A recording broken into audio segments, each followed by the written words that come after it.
Salam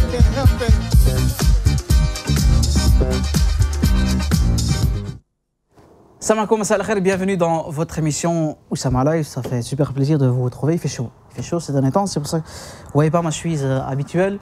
Mon invité de ce soir aussi est en mode sport, donc ce sera une émission sport, mais ce sport de littérature, on va dire, littérature sportive. Nous sommes en direct aussi sur la page Facebook, n'hésitez pas à aller consulter le live et interagir avec nous durant l'émission. Envoyez tous vos messages sur la page Facebook Maghreb TV et le site internet www.maghrebtv.be. Alors mon invité de ce soir est un invité qui est venu il y a 3-4 ans. Il s'appelle Abdeslam Manza. Salam alaikum Abdeslam, comment tu vas? Ça va bien. Ça fait longtemps, t'es venu. Ça fait bien longtemps. T'es venu dans ma toute première émission. C'était Culture Mag à l'époque. Tout à fait. Pour le premier projet, littérature. Exactement. Un beau bout de chemin. Depuis cet ouvrage, littérature. Tu as vieilli, mais tu as bien vieilli. Manza Abdeslam qui est venu nous présenter son nouvel ouvrage Cité à comparaître ici. C'est une collaboration avec le photographe qu'on a reçu il y a quelques semaines, Amin Bendris. Alors Cité à comparaître, où il regroupe ses plus belles citations, en tout cas des nouvelles citations extraordinaires. On va en citer quelques-unes dans le courant de cette émission. Avant ça, on va un peu repasser ta brillante carrière, puisqu'elle est brillante. Donc Manza Abdeslam, donc belgo-marocain, tu as 42 ans, pas si vieux que ça. À la base, tu es rappeur, tu as été rappeur dans le groupe CNN à l'époque. Tout à fait, je suis un des membres fondateurs du groupe avec Rival et Zari, du groupe CNN. Qui est un groupe phare ici à Bruxelles. Hein. Bien sûr, hip-hop, bien sûr. En tout cas ceux de ma génération, puisque je ne suis pas tout jeune, connaissent un grand big up. Voilà, un big up au groupe CNN. Tu es slammer, poète, activiste dans le hip-hop depuis 1989. Alors comment tu as commencé dans le rap? Bien avant de commencer dans le rap, j'ai commencé avec Rival de CNN. On a commencé en tant que tagger. On a été des taggers même du groupe RAB. Je place aussi une dédicace au groupe RAB qui est aussi encore très actif. Et puis du tag, on est passé au rap. Donc ça a été vraiment, pour nous, à l'époque, il y avait l'album BRC, Rap Attitude 1, qui était sorti en France et BRC à Bruxelles. Et de là, ça nous a aussi donné envie d'écrire des textes et d'aller dans les radios. Et la radio qui était très active à ce moment-là, c'était Radio Panique. Il y avait une émission qui était animée par Defiji, un des membres de BRC. Et c'est là où on a commencé à faire nos armes avec Rival. Tu avais quel âge à cette époque? On avait 14 ans. Ah ouais, donc 14-15 ans. Il y a très longtemps. Donc il y a pas mal de temps. Voilà. Je pense qu'au départ, les groupes commencent un peu comme ça, au feeling, avec des affinités, par amitié. On est dans le quartier, puis on se rassemble, puis il y a une passion qui s'anime entre nous. Puis on se dit pourquoi pas, on voit les autres le faire, et on se dit on va se lancer aussi, puis on y prend goût, et voilà. Et puis, quand tu étais petit, quel style de musique tu écoutais? Est-ce que tu écoutais de la variété ou du rap? On était, franchement, je vais en étonner peut-être certains. Déjà à l'époque, 14-15 ans, on écoutait beaucoup de Renaud, du Brel, on écoutait Balavoine, et c'est tous des chanteurs à texte, donc c'est pas pour rien qu'on écoutait ces chanteurs-là. Et puis on aimait bien le rap américain aussi, même si on ne comprenait pas, on aimait bien la vibes. Et puis très vite, il y a les groupes comme NTM, IM en 89, déjà 90, avec Rap Attitude 1 et MC Solar, on a écouté, ça nous a influencé aussi. Et le groupe Assassin aussi. Ouais. Et quelle était ta référence? Que tu dis, tiens, moi, je vais absolument ressembler à ce rappeur, ou bien ce rappeur-là que je vois en concert ou que je vois à la télé me fait rêver. J'aime ses textes, j'aime comment il rappe. Scéniquement parlant, et de manière, le message et toute la vibe qu'il y avait autour à l'époque, c'était le groupe NTM. Pour nous, CNN, quand on a démarré, on était vraiment vraiment comme référence, on avait vraiment ce groupe-là. On allait même les voir au Zénith de Paris, à leur premier album Authentique. Donc voilà, c'est vraiment eux qui nous ont donné envie d'avancer dans le rap et de faire passer nos messages aussi. Alors tu fais aussi des concerts, tu as fait pas mal de concerts durant ta carrière. On va voir un extrait, c'était...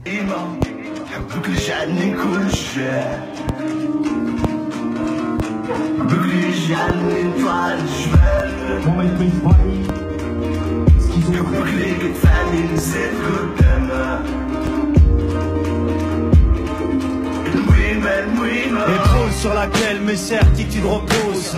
Sa vie fait que je suis courant d'amour qui m'arrose. En elle je lis et n'en ressort que plus attendri. Elle est ce pourquoi de mon récit. Y a pas que des liens de sang qui nous lient. Elle est la muse d'où s'échappent les accords de mes symphonies. Et quand ma détresse se fait promesse en tout temps, elle me tend sa main de déesse. Et pourtant, quand à son tour la vie la blesse, c'est sans rien dire qu'elle acquiesce et encaisse. Au rythme de ses heures, elle demeure cette âme de cœur, mise en toutes ses cartes, et qu'importe les joueurs. Femme d'honneur dans l'épreuve comme dans l'aisance. Ton cœur une fontaine de jouvence, et savoir t'auras ta place au jardin d'Éden. Ici-bas ce sera ma seule récompense.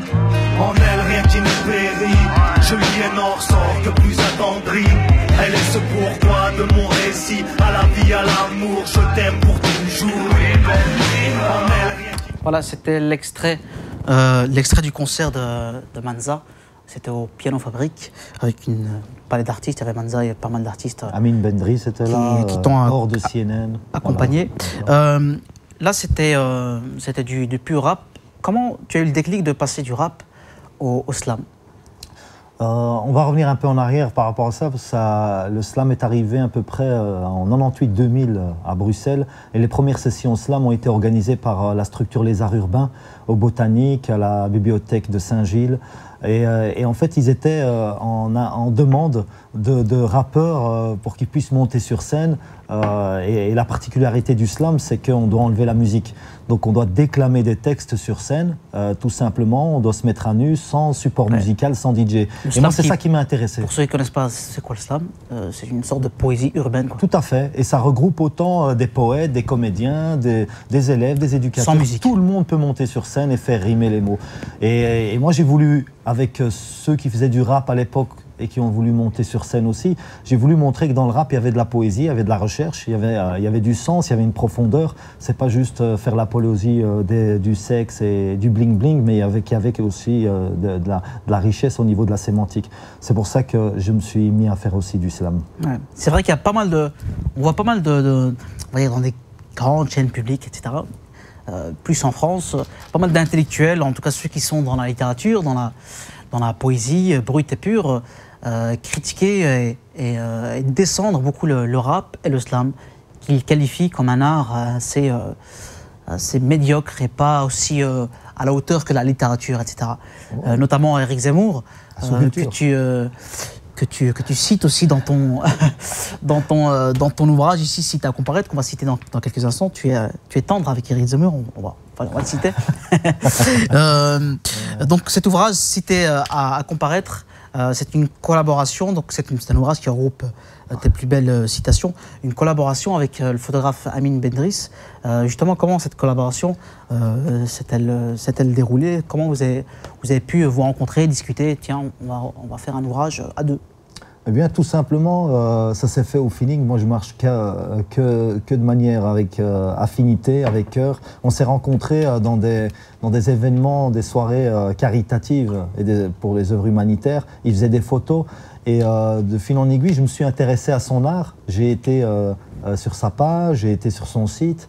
Je ne le connaissais pas vraiment bien. Et puis on a commencé à se fréquenter, à discuter ensemble, tout simplement. Et il a fait pas mal de photos au niveau artistique de tout ce que je faisais déjà en amont. Et puis on s'est dit à un moment donné, pourquoi pas créer une œuvre ensemble.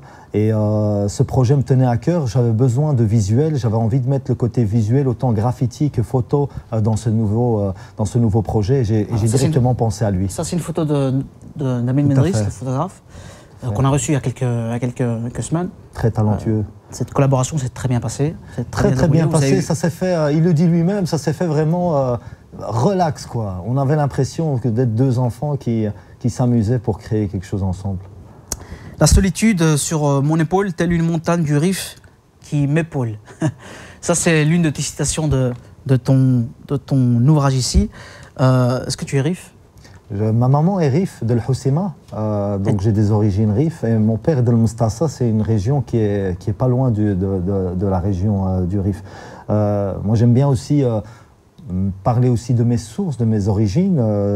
J'oublie pas d'où je viens, j'essaye même d'en apprendre encore de ma mère. Il y a un texte qui s'appelle dans le livre Écho d'héritage, où j'ai carrément enregistré ma maman dans son parcours.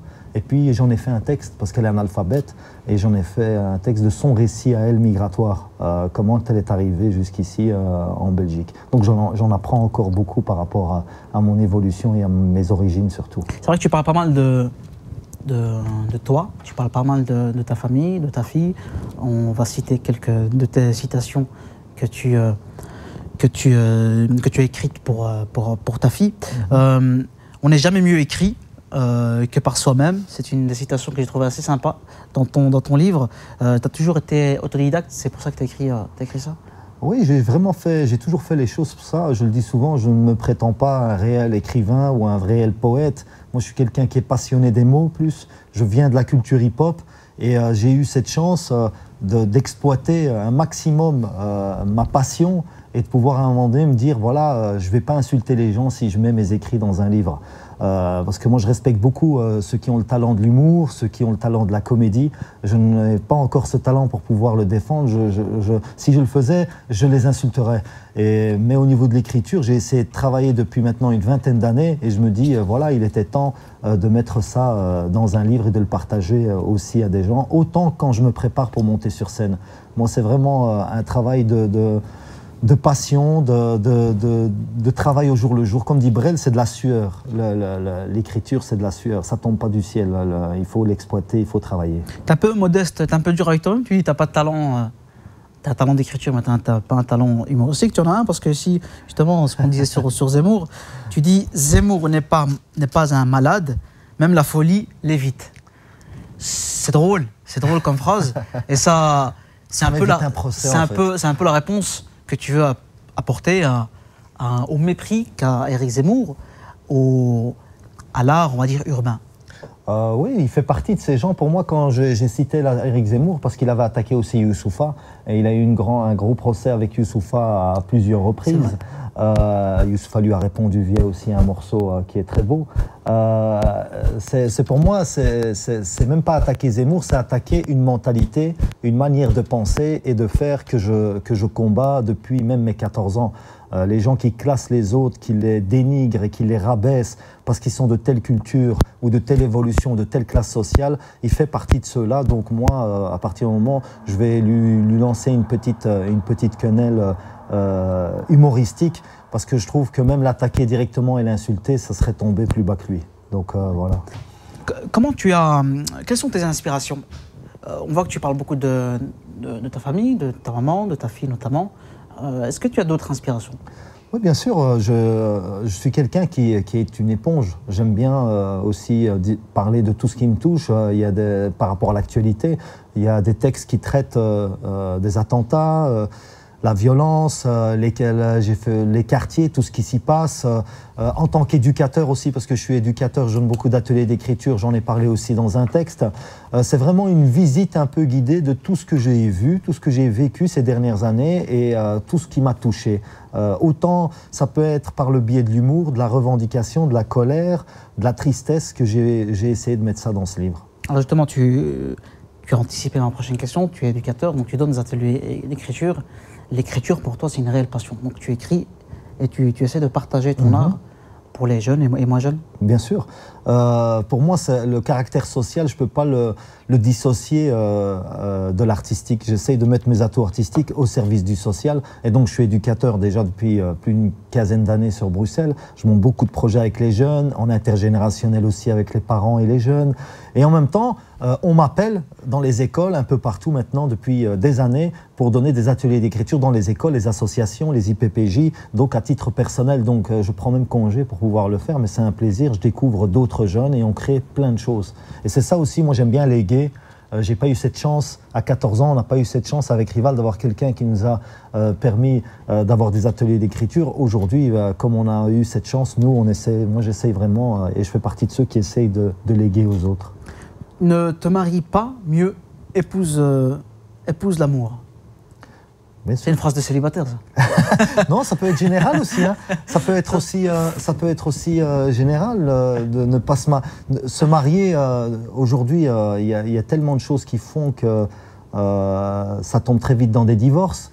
Ici à Bruxelles, on est dans un pourcentage incroyable à ce niveau-là. Il y en a qui se marient très vite et ils divorcent très vite. C'est devenu une épidémie. Et donc, c'est pour ça que je dis, vaut mieux alors se marier avec l'amour, parce que là, même si on arrive à divorcer, peut-être qu'on aura déjà quelques années derrière soi avant de divorcer, quoi. Donc, on aura vécu quand même du beau.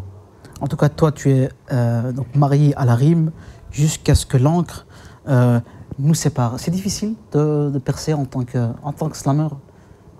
Je pense qu'en tant qu'artiste déjà bruxellois, dans tous les domaines, c'est pas facile, mais c'est ça aussi le challenge, c'est ça aussi le besoin de partager, de créer, de s'ouvrir aux autres, de découvrir. Et c'est des rencontres qui font... Moi, jusqu'ici, c'est toujours les rencontres qui m'ont permis de créer de nouveaux projets et même de transcender, d'aller encore plus loin dans ce que je faisais.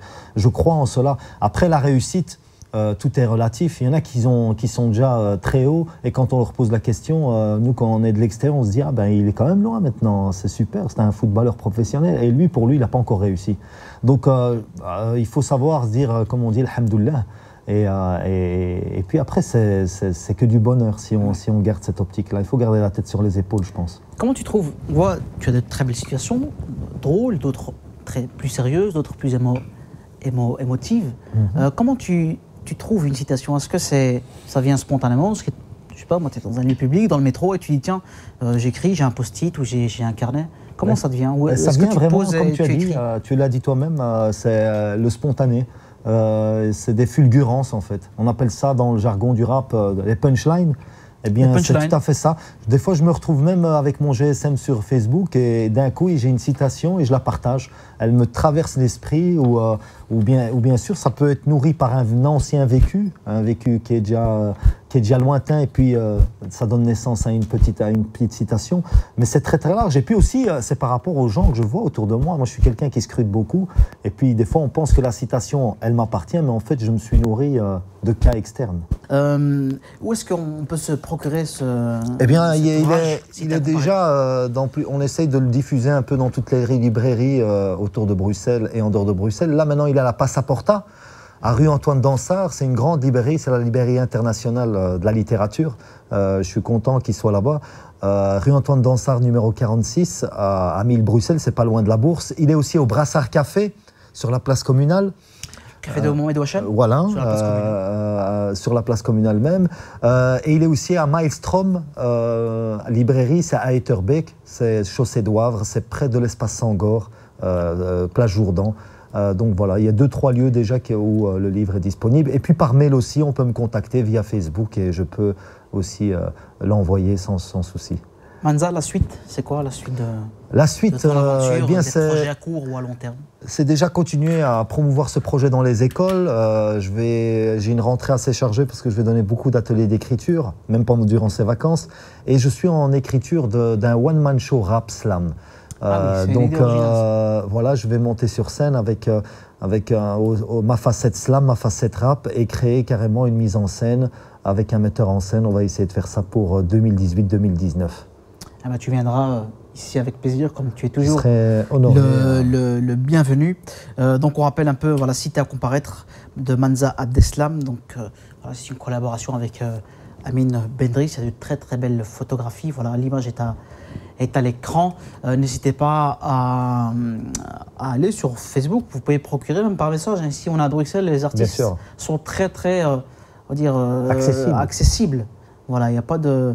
Je ne pense pas qu'il ait une secrétaire ou il n'y a pas de numéro vert. Non, il est très accessible. C'est un artiste bruxellois par définition. Donc c'est un artiste qui a du cœur et qui est très accessible, et l'humilité. C'est ce qui fait un peu le charme de Manza. C'est pour ça qu'il sera toujours le bienvenu. Merci beaucoup. Ici, t'es comme chez toi, t'es à la maison. Voilà, Manza, un petit dernier mot pour nos téléspectateurs ou téléspectatrices, ou s'il y a une personne à qui tu voudrais passer un message. Ta caméra est juste en face. Eh bien, je vous souhaite déjà un bon mois de Ramadan pour les musulmans, parce qu'il arrive à grands pas, et tout le meilleur, force, courage et réussite à tous les auditeurs, tous les téléspectateurs de l'émission d'Oussama. Voilà. Merci Manza d'avoir été mon invité, avec plaisir. Tu reviens quand tu veux. Donc voilà, Cité à comparaître, ici l'ouvrage de Amine, de Manza, collaboration avec Amine Bendris. Voilà, n'hésitez pas, si vous voulez vous procurer cet ouvrage, n'hésitez pas à me contacter, je vous redirigerai vers Manza. Merci à vous, chers téléspectateurs et téléspectatrices, de votre fidélité. On se donne rendez-vous dans la prochaine édition d'Oussama Live. D'ici là, portez-vous bien. Wa ma'a salam.